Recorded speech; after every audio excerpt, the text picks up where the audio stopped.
Hey, what's up, everybody? I'm Matt, And I'm Aaron Nospish. and we're back again with the Symbio Cannabis podcast. Thanks for joining us. We got a special guest, Charles Smith. This is our CBD Entrepreneur Spotlight.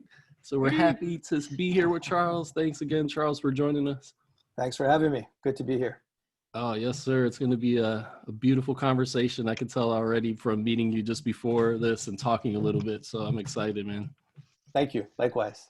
So me and Charles met once before. We met a while back whenever Charles and his previous company were a client of ours for a short period of time.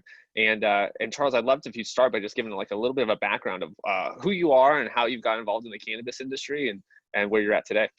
Sure. I mean, I could take a very long time with that, given my background, but I'll keep it short and sweet. We got time. So yeah, as I was sharing with Matt earlier, before we hopped on the podcast, I'm actually born and raised in Nigeria, lived there for 18 years and, Wow. Came to the US for college and ended up staying and working. Started off in big tobacco and worked in that field for 15 years. And then last year, just decided I had enough of that and wanted to work on something different.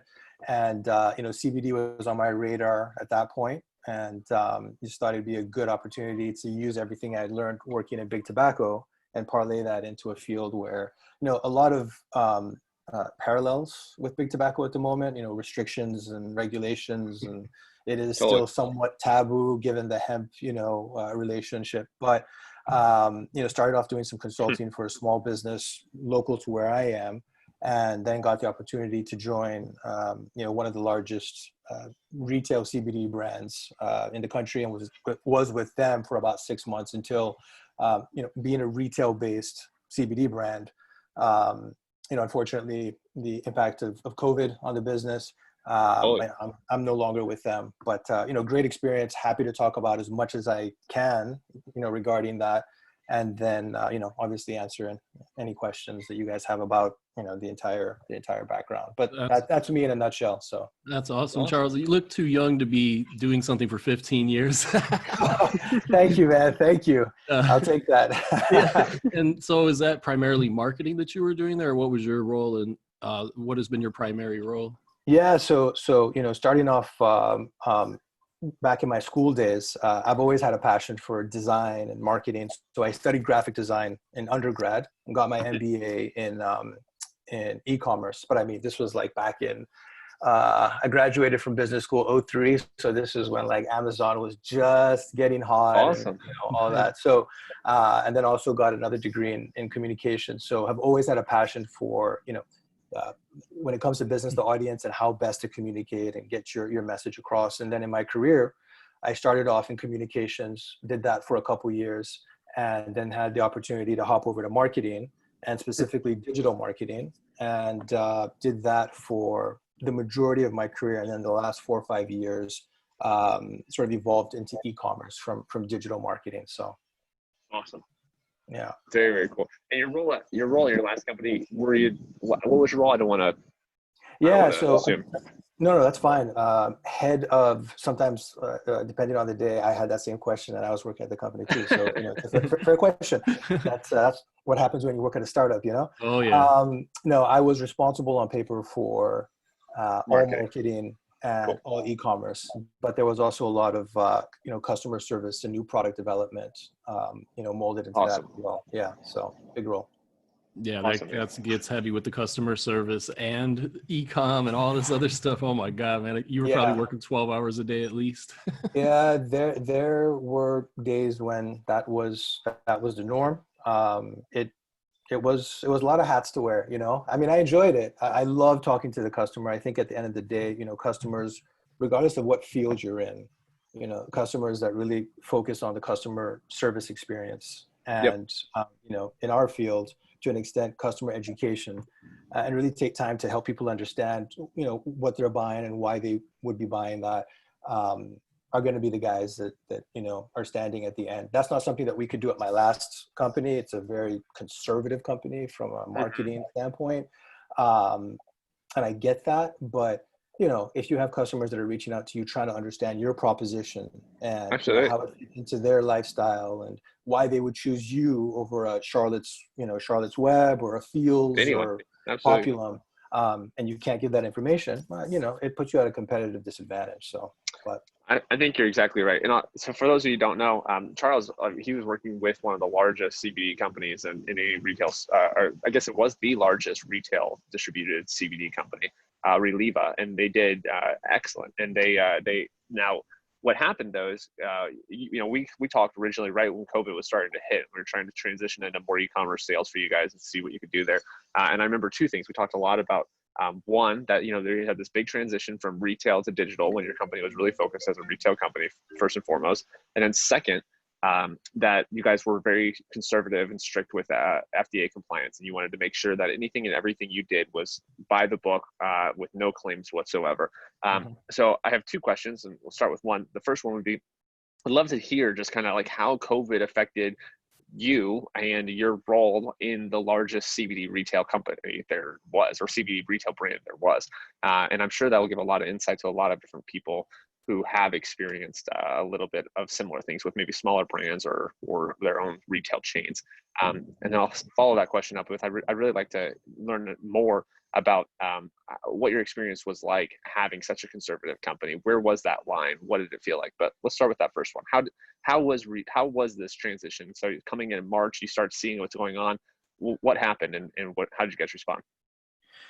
yeah, so great questions. And just to make sure that I answer them accurately, the first question is really specific to how COVID impacted How it the impacted business. CBD retail business in general, and then Yeah. and then how you navigated that as best you can.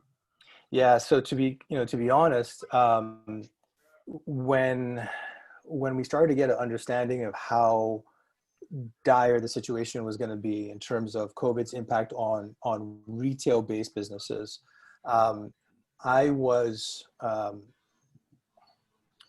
to look for a silver lining in terms of, okay, not how do you take advantage of this? That's not the right way to put it, but how do you evolve? Make lemonade right? out of lemons. How do you pivot? Yeah, exactly.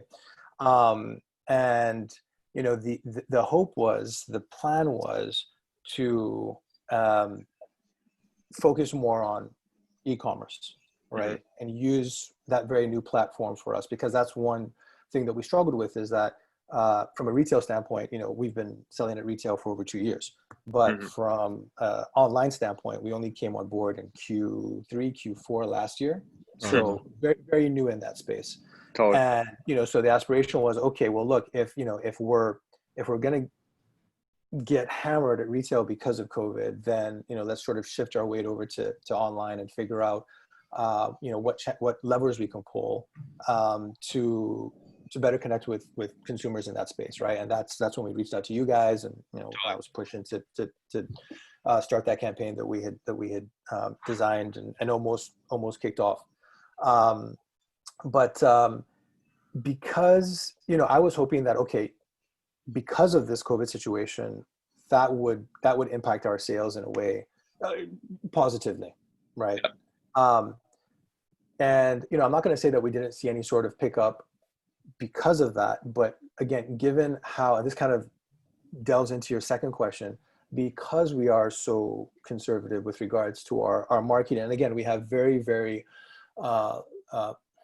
logical reasons for being this conservative, but because we were so conservative, we weren't able to activate those channels, those levers that would have really afforded us the opportunity to ramp up online, and take advantage of the fact that everybody's at home, everybody's on their computers or their tablets or their phones all the time, and looking for things to buy to sort of alleviate, the concerns of the day.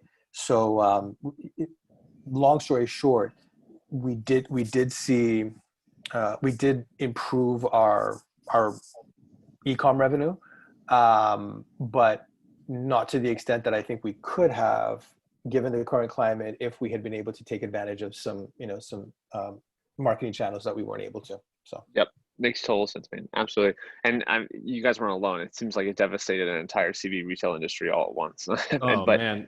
It's crazy. I've seen, like, we talk to a lot of brick and mortar store owners and people that sell into retail channels, into brick and mortar, and they're seeing 50 to 60% drop off in sales at least. Like, Was it Spin Data that came out as a Spin Data? I forget who it was. I think we were talking to Oracacia yesterday about that a little bit. They said Spin Data, I think, said they dropped 50 to 75% of total retail sales.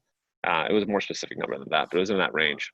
Yeah, it was crazy. So that's like out of nowhere. Who could have prepared for that? You know what I mean? Like, Yeah. I mean, that's the thing, right? Like, and I think that's a good sign of I don't want to say smart companies. I don't know what the right word is, but to your point, I mean, you can't prepare for something like this. But I think, once you start to understand the writing on the wall in terms of how long it's going to be, potentially how long it could be around, and the impact that it's having, then it becomes, okay, well, how do we pivot, right? How do we evolve very quickly and take advantage of the situation to still be able to connect with our consumers or potential consumers in a way where you're informing them, you're educating them, you're reassuring them, and you're incentivizing them to come over and give you a shot. So absolutely. Yeah. And by far, to me, this is the fastest industry I've ever seen as far as having to pivot. And I've been in a bunch of different industries. And so the cannabis space, you have to be able to pivot fast. And like an example of that is how Delta 8 THC came out of nowhere. And now you see the manufacturers that jumped on it fast, they're making a fortune right now, even though it's a very gray area. But it's just the point about pivoting, though. First mover advantage, So what was some of the things that maybe surprised you during COVID? I imagine you guys' retail sales dropped significantly, but what else happened during this period? Anything surprise you? Did anything win? Were there any retailers that were still doing well? What did that look like?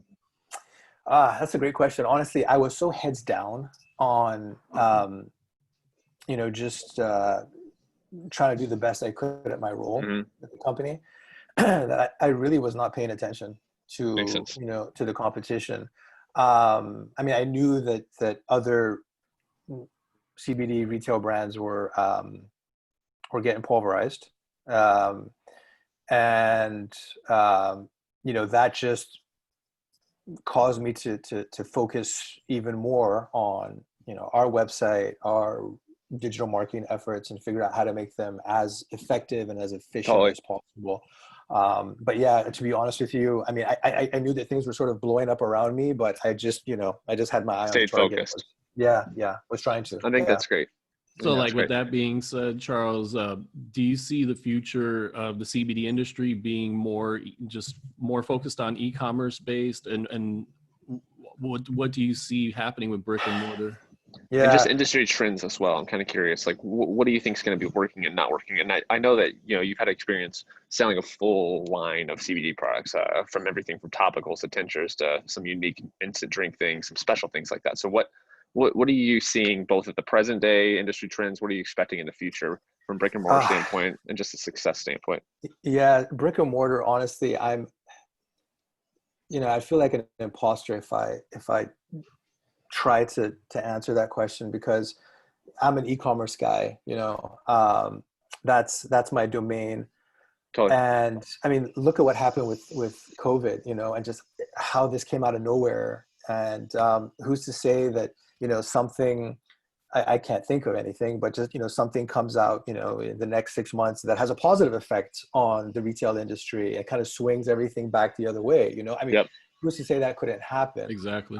This is life we're talking about. But right now, I mean, from my understanding is, I mean, across the board, not just CBD, retail, what have you, but retail establishments or establishments that are relying on the vast majority of their income, coming from retail, it's going to be brutal, unless they can figure out ways to. And this was something that I played with a little bit at my time at Reliva, not a whole lot, but if you're already in the retail space and you've made that investment and consumers know that you have a presence there, how do you amplify that? So trying to get people into your online store to purchase, but if you have those retail partnerships and that retail presence, what can you do to again sort of amplify your presence there, reassure customers that the product's there, it's in stock, and if they're trying to find you, they can still find you at retail. I think that's all that you can do, because that's all that you can really control in situations like this. Yep. And there's so much that is out of your control. But aside from that, I think the stores that are, or the brands that are predominantly online, are just at a competitive advantage, right? I mean, Yeah. it's so basic. They can find you online on their own time. They don't have to go anywhere. They don't have to put on a mask, etc. And they can have your products, or brand's products sent to them, try it out. If you like it, great. If not, move on to the next one. I mean, there's so many options when it comes to CBD right now. So yeah, I mean, I think, in a nutshell, online players that have focused on online, they're at the competitive advantage. They're in a good position to win out. Again, not saying that in this crazy world that we're living in, something couldn't happen where, it swings favor back towards brick and mortar. But if I was a betting man, which I'm not, I would say stay away from making any additional brick and mortar investments. If possible, focus on online, really build yourself out there, and then, parlay that. And I think a lot of smart direct-to-consumer brands, including some CBD brands, are doing this, where, Populum is one that comes to mind, where they've done such a good job online that they're able to now parlay that online success into getting into the retail establishments that best fit their brand and that they want to get into. A lot of times you have to beat down the door to get into brick and mortar, because it's already so saturated, right? And this is the main reason why I am an e-com guy, because in my 15 years working in big tobacco, I saw how much money and how much investment and effort went into those retailer relationships. And I just felt like it was crazy. Like, if you just took a fraction of that investment and that time and that energy and invested that in an online platform, you could probably sell just as much, if not more. Okay, maybe not for cigarettes, because you can't sell cigarettes online, but just generally speaking, I saw how inefficient it was to go through the retail channel. And again, that just really solidified my approach as an online guy, because you can interact directly with the consumer, give them your proposition very quickly, very succinctly. I don't know, it's just way more efficient. So it's a great point, because like, even in the cannabis world now, in the dispensaries, they're charging slotting fees and all this stuff. And it's like, that's why I can't wait to be able to sell THC products e-commerce, so that's going to be exciting when that happens. And for sure. And you made a good point about the brand Populum. I've been in the CBD industry since 2013. Oh, wow. I believe they were the first high-end CBD early brand. D2C. Yeah. And they were the highest price. They had really high-end branding, and they've done a great job to establish themselves. And so that's why those particular specialized retailers are probably reaching out to them, I bet. Yeah, I really admire, what they've done with that brand in the amount of time. And it's very admirable. So totally. It's a really unique thing. I agree. I think direct to consumer e-commerce, you have a strategic advantage that's just hard to beat.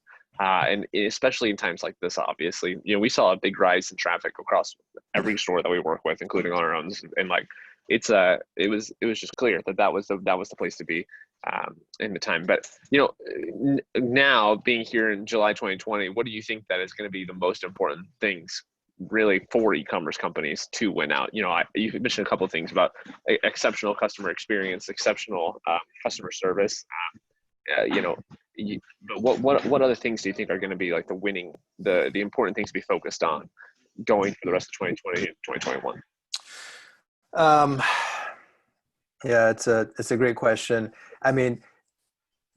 Across the board, not just for CBD, but I think any industry, any field, etc. To me, it just comes down to customer service. And it's so sort of basic and unsexy, but you can shop with a brand for 10 years and you call them up and you get somebody on the other end of the phone that's having a bad day, and that's it. Like you'll never patronize that business again, or you can be on the phone chatting with a customer about something, and they make a point about something a competitor is doing or an idea they have for a product, and it's like, holy cow, like that's genius. So for me, I really do believe that customer service is the ultimate competitive advantage. And any company in any industry or any field that really focuses on that and minds it, and designs it the way that it should be designed, they're going to win out. But then, kind of specific to your question, I sort of struggle with the whole approach of education, because I do believe that CBD brands that take time to educate consumers and potential consumers are definitely going to be at an advantage to those that don't. But I also don't know if, I look at the company that I was with prior, and I mean, we were doing pretty well for a brand that, because of our marketing restrictions and adherence to regulations and what have you, was not saying anything about how to use the product or why you should use the product, or if it works and for whom. And so, maybe it's not that important to spend a lot of time and energy on education, because people are going and doing that education on their own. They're talking to their friends, they're talking to their medical servicers, what have you.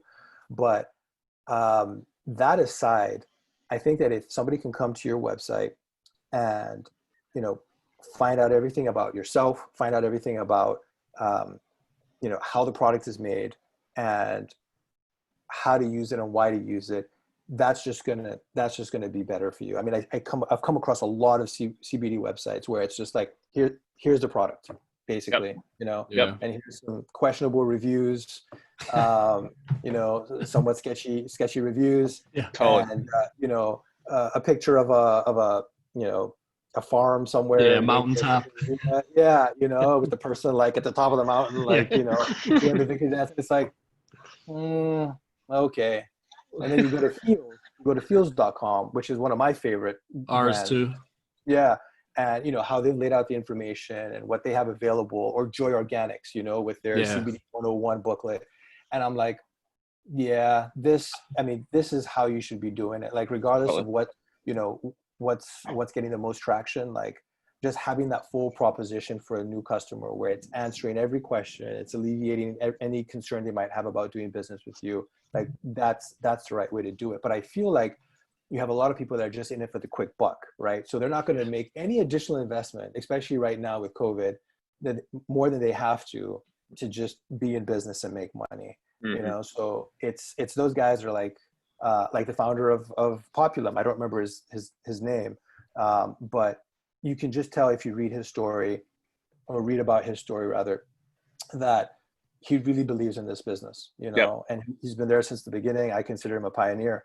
And, he's got the right mindset for longevity in the business, and he's covered all his bases, and that comes from a genuine passion belief in the product. Yeah. And what it can do for people.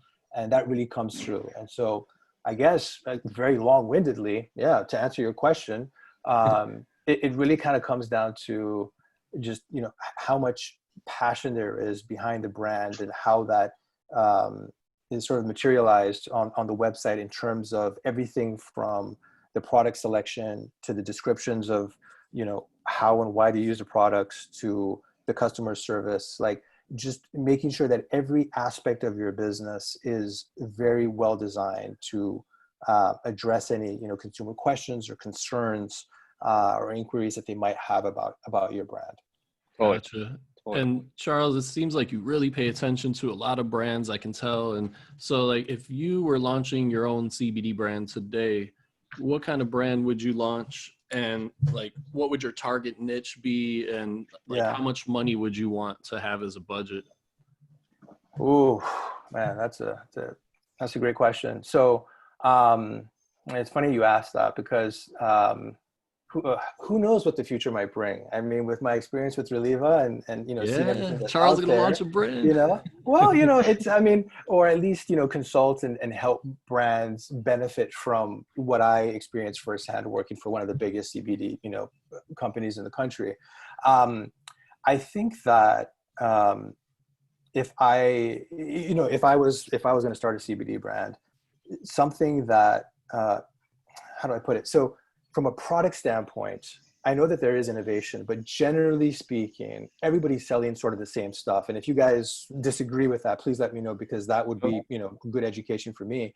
But I mean, there's the gummies, there's the tinctures, there's the vapes, there's the creams, then you've got a few other, honey sticks and what have you, like sort of unusual, interesting propositions. But generally speaking, that main portfolio, I'd say 70 to 80% of it is the same across the board, right? Yeah. And so, I think probably what I would do is really focus on individuals who are new to the space, because even though, all of us are, well, I mean, I'm a baby compared to you guys, and especially to you, if you've been in the space since 2013, you said?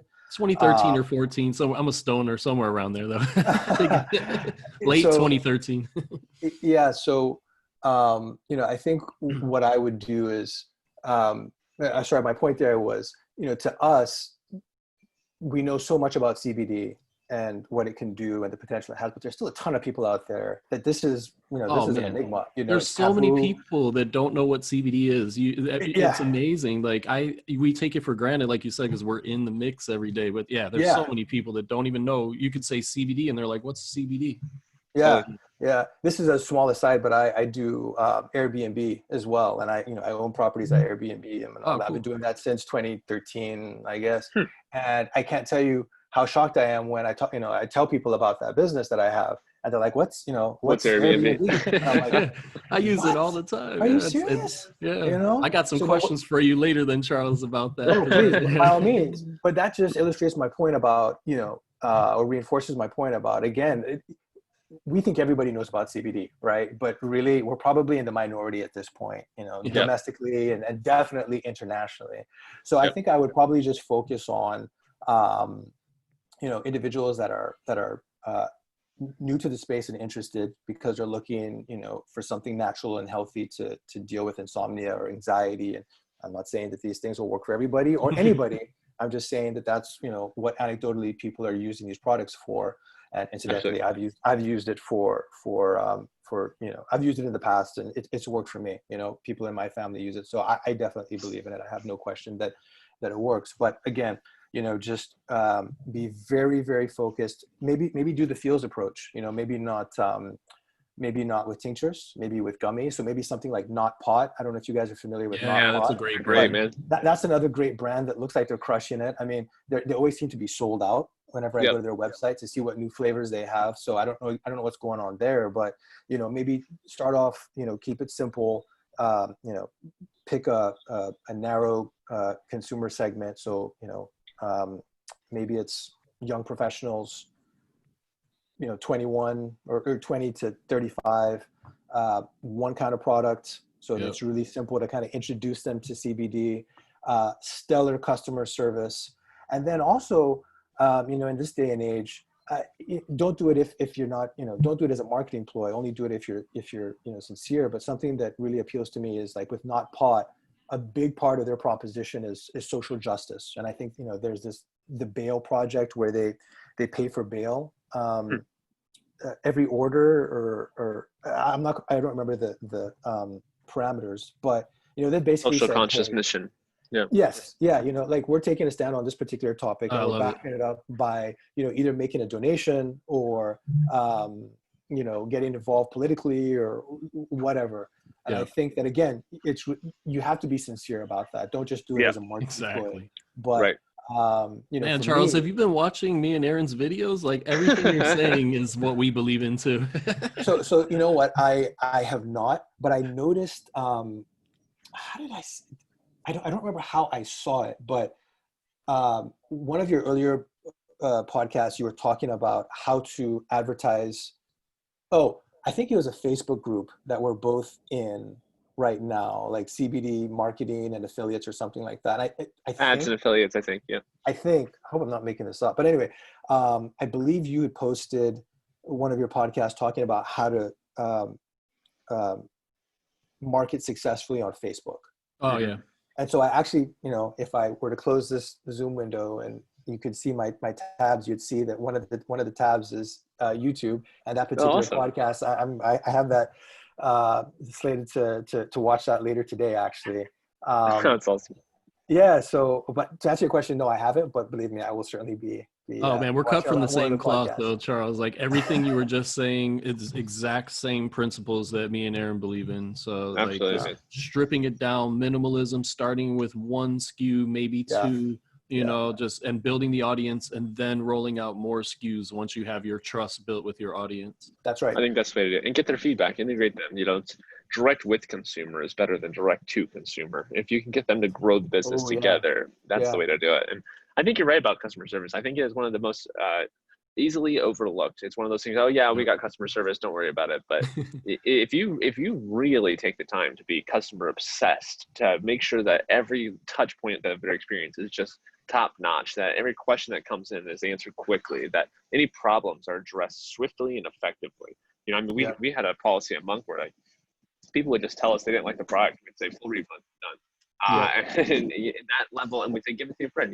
That level of customer experience though allowed us to really create a name for us that allowed our Facebook and Instagram and our advertising traffic and our influencer marketing traffic to kind of fuel our word of mouth traffic because of our customer service being so effective. So I think it is definitely way to go. Man, Charles, I'm excited, man. You're gonna be on a awesome. I can't wait to see the next thing you do, because you got it figured out. Thank you. I really appreciate that. And actually, if I can just piggyback off what you just said, Please. I mean, something that I'll say about Reliva that I really admire about that company is the focus on customer service. And actually, something that I did, every single inquiry that came into our website, I made a point of, if they left their phone number, I'd call them. Oh, whether really? it was a complaint about something or having an issue using our website or whatever, just call them and say, hey, this is Charles from Reliva, got your message, and just wanted to give you a call and talk through it if that's okay. And look, I'm telling you, especially in this day and age where it's like almost impossible to get a human on the other end without hitting zero like 17 times, people really, you can't even quantify it. People really, really respond to that level of attention and appreciation as a business, where you're actually they don't even have to call you. You're calling them and saying, hey, we're going to refund this. We're gonna help you do this. We're gonna answer this for you. It makes a huge difference, and it takes time. And sometimes you get customers that are pretty chatty and want to talk about what they've done like the last month. But totally. But it kind of comes back to your direct with consumer versus direct to consumer. Yeah. You bring them along, you turn them into ambassadors just through a 5-minute phone call where they're going and telling their friends and family, saying, hey, if you're interested in CBD, here's the brand to try. And if you have any issues, Charles is the guy to reach out to, and he'll take care of you. I mean, absolutely. There's no substitute for that, in my opinion. No, it's not. The human touch and the humanness, we always talk about that, bringing humanness to the brand. And no one substitute. one of our clients hired a naturopathic doctor to answer calls, and people could call the doctor, ask questions. Their sales skyrocketed. Yeah. So if I can just hook on to that, actually, and I should have mentioned this earlier, but if I were ever to get into this space with my own brand or my own business, that would absolutely be something, whether it's, a format like this or Instagram Live or Facebook Live or whatever, I'm not the most technical when it comes to that kind of stuff. But my point is giving them a friendly face that they can see and that they can pose questions to, instead of having to do this research on their own and, go to this website and that website. I mean, to me, that's a no-brainer. And if you have the resources to do that, that should absolutely be in your toolkit. So I'm glad to hear that I don't know the brand, but whoever, chose to do that, I'm not surprised to hear that it's paying dividends, because who wouldn't want that for, a new product that they have questions about, but they want to use. Yeah, and then another one of our clients is Sarah Labs. They just sold for $20 million yesterday or the day before, and they had complete phone teams. Like if a partial order went through, they would call on the partials. Anything to get people on the phone, and I love that. Just that human touch. Yeah, and we also have another of our clients, CBD Dog Health, with Angela Ardolino. She's a huge face in the CBD pet community and the dog health community, and we advertise often from her page instead of the brand, which furthers that humanization, furthers that personal contact. You start building a relationship. It's hard. It's not impossible. You build relationships with companies, but it's easier to build those relationships with brands and companies whenever you facilitate it with some humanized aspects, some of the people behind it, what's really going on. I think these are great points, man. I think you got a lot figured out. I wish you the best, man. I hope that you do start your own brand. But even if you don't, I look forward to witnessing everything you do, both in this industry and outside of it. And I hope you come back on our show sometime soon. Would love to. This is actually the first podcast I've done. So, had fun. I don't think I screwed it up too badly. So no, man, you guys haven't cut me off yet. So I'd be happy to come back for a second round anytime. Let me know. That's great. Awesome. Thanks again for joining us, Charles. And I'll be hitting you up. I got some questions about Airbnb and then some other opportunities too. Yeah, please do. Absolutely. I'd love to answer any questions you have on that front. And if I can, provide any sort of guidance based off my experience, with CBD or big tobacco, let me know. I'm happy to be a resource and I love to share. So, yeah. And real quick, Charles, where can people find you if they wanted to get a hold of you? Oh, sure. Let's see. Website or an email address, maybe? LinkedIn? Yeah, just so my personal email address, feel free. It's dele.smith@gmail.com. Okay. Send me an email there. I'd be more than happy to help however I can. So, gotcha, awesome. Charles. Thanks again, and we'll be talking to you soon. All right, guys. Thank you so much. Thanks for the great content. Really appreciate it. Please keep it coming, and I'll be checking out the other podcasts that you guys have put out probably later today. So nice, awesome. Thanks, Charles. Cool. Thank you guys for listening. I appreciate it. Anytime. Take care.